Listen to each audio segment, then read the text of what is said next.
Throw pillows, coffee pods, bulk food, one-off craft boxes, toys, baby gear. When I was pregnant with my first, I bought all of the things. And then I had 3 kids in 4 years and I realized I didn't really need necessarily all of these things. We're not talking specifically just like baby products. I'm just talking about stuff that I don't buy as a mom with 3 small children. Let me just start by saying just because I don't buy these things doesn't mean it shouldn't be something you're buying. If you watch this and you're like, hey, I buy that and I like it, good. I think that if you enjoy it, you should buy it. I literally never once in my entire life have ordered a hamburger at a restaurant, and yet pretty much every restaurant I go to has hamburgers on the menu because people buy them. We all are allowed to spend our money differently on different things, but I thought that I would share some of the things that I really just don't spend my money on as a mom. Number 1 is canned drinks, juice boxes. For my husband, for Father's Day, I ended up buying him like one of those bubble machines. What are they called? I don't really, like a soda stream, but not a soda stream. So we make all of our own seltzer, and so we very rarely buy them now. We aren't really a juice family in general, but if I am going to buy like some lemonade, I just get a big jug of it. And on the topic of beverages, we don't buy coffee pods anymore. We were a Keurig family for many years, and then we, upgraded or whatever it is to Nespresso, and then we were buying Nespresso pods. And holy guacamole, they're expensive, and then you're left with all these 8 million leftover pods. So last year we decided to finally make the switch back to just like a coffee machine. We could have just gotten a coffee pot, but the problem is I drink my coffee very early in the morning, around 5 a.m. My husband doesn't have his first cup until like 9 a.m. and then he's a decaf in the afternoon kind of person. So we really needed something that could give us a little bit of variety, which I think is what took us so long to switch from the pods, because the pods are really convenient when you have multiple people in a home drinking at different times and they have different preferences. Before my 3rd baby was born, we sort of saved up and we bought this fancier coffee machine, and now we don't have to do any pods. Now we literally just buy beans. Do you know how much money we save? So much money. Clothes that have to be ironed or dry cleaned. No, get away from me. I don't want that. You're telling me I have to do extra work to wear you? No, I absolutely not. Throw pillows. Because kids don't care about your throw pillows. They don't. Do you know what a throw pillow is to a kid?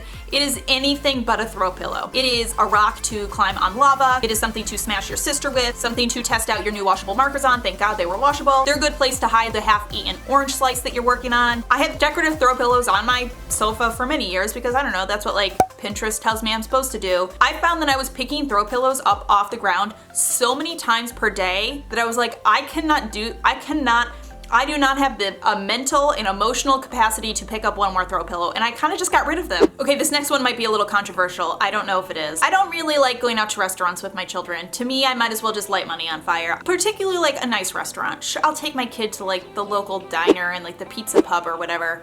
But like an average restaurant, it's just not a place for children. And I don't mean that in a mean way. I just mean like my children don't want to sit quietly for 45 minutes while they eat their dinner. Just children are not designed to do that. It's not fun for you. It's not fun for them. Somebody always ends up in the parking lot with one of the kids throwing rocks down like into the little gutter because they didn't want to sit there for 45 minutes and have like idle chatter with adults. You go out and get just a basic meal, you're spending like $100 at least for me to like literally not enjoy most of the process. I just don't really get it. Holiday decorations. Okay, it's not that I don't ever buy holiday decorations. This last Christmas, all I did for holiday decorations was put up our tree. And by put up our tree, I mean go out and cut down a tree and put it up and decorate it.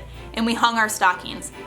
That is all we did. My husband did some lights outside, but I mean indoors, there were stockings and a tree. That's it. And do you want to know what? 1, my children didn't notice. Nobody came into my house and was like, what? You didn't decorate? I can't believe your hand towels aren't Christmas hand towels. Nobody said that. And 2, it was so much more enjoyable. When Christmas is over, I just had to take the tree away. Wow, it was so easy. It was so great. And by no means am I anti-holiday decor. I very much imagine that I'm going to be the kind of grandma that when you come over, it'll be like Christmas threw up in my living room. But right now in this season of life, I don't really need to give myself 8 million extra tasks and things to do and things to inventory. I don't need it. Not to mention, when we decorate for the holidays, we're sort of adding to our space in general, right? We're adding like all of this color and stuff, and then more stuff's coming in anyways just because it's the holidays. You have presents and you have cards and you have stuff coming in.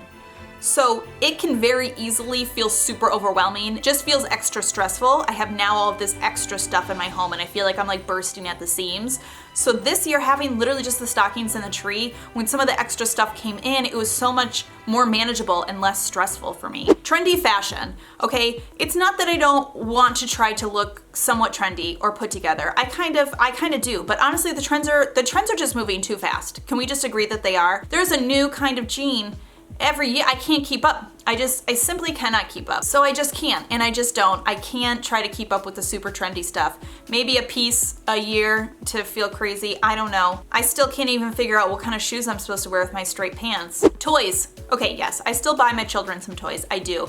But I have gotten so much more minimal about the toys that I will buy my children in a single year, because holy guacamole, there are too much. I have a lot of content coming up about this because I actually polled you guys on Instagram and I was like, what's the hardest thing for you to manage and organize, particularly as a parent? And number one, you guys were like, toys. What the heck do I do? I have a lot to say on the topic. And I am not doing this perfectly by any means. Feel free to come over to my house on any given Wednesday.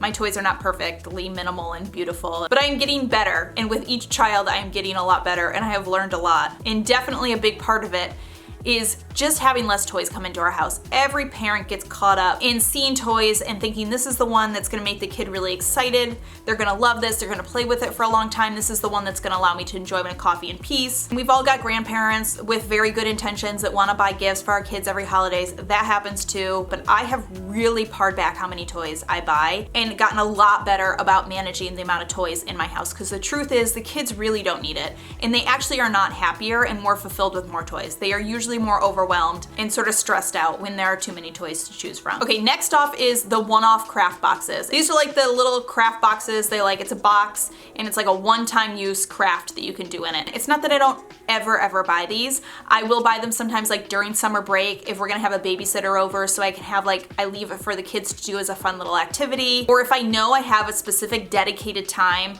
that we are going to do this. But there are so many of these and they get really overwhelming, and if you're not intentional and purposeful about them, you're gonna end up with 8,000 random pieces to 8,000 random single craft projects, and now you're trying to inventory and manage them. Just know, that's way too much work. Okay, buying one-off things at the store. I definitely used to do this a lot more with my first. Once you have a second kid, you're like, I can't be buying stuff every time I go to the store, and it's hard because it's fun. Everybody remembers being a kid and wanting something in a store and not getting it, how exciting it was when you did get something, and we want to do that for our own children. We want to get them a little treat when we go to the store because we're worried about the meltdown or worried about the tantrum they might have if we say no. But I found that it's actually not that hard to go to a store if you set the precedence ahead of time. So we really started being more diligent about this, I feel like probably 2 years ago or so. When we get to a store, when we get in the parking lot, I will set the precedence right then. I'll say, we're going into the grocery store, today we're going in for food. You can each pick one lunchbox food. Right? It's still exciting, they get to pick something and something for their lunchbox, but we're not ending up with 8,000 treats. Now I'm not saying this stops it completely. I'm not saying I have perfect little children that walk through the store and they never are like, Mommy, I want this, because they do, because they're children, that's what children do. The take a photo of a thing has worked wonders for my child since he was about 2.5. If he sees something he really likes, I pull out my phone, I'm like, that's great, let me take a picture of it so we don't forget about it.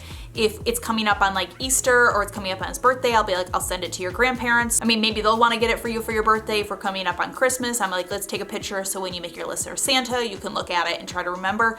This works 99% of the time, because in his mind, I've acknowledged that he wants this and we're remembering it for maybe getting it later. And 99.9% of the time, he forgets about that thing that we took a picture of. The other thing that we started doing with my son once he turned 5 is we got him a wallet, and he gets a small amount of money every week. And now when we go into stores and he asks me for something, I'm like, well, that's not what we came into the store for. You can use your money for it. And occasionally he will use his money for it, but most of the time he's like, no, I don't want to waste my valuable money in my very cool wallet, and he chooses not to. Next up is big over-the-top birthdays every year. We made a family rule that when you turn 5 and when you turn 10, you get to have a big birthday. You get to invite your friends and have the invitations and go to the place or rent the bounce house or whatever. You get to do the 2 big birthdays, 5 and 10.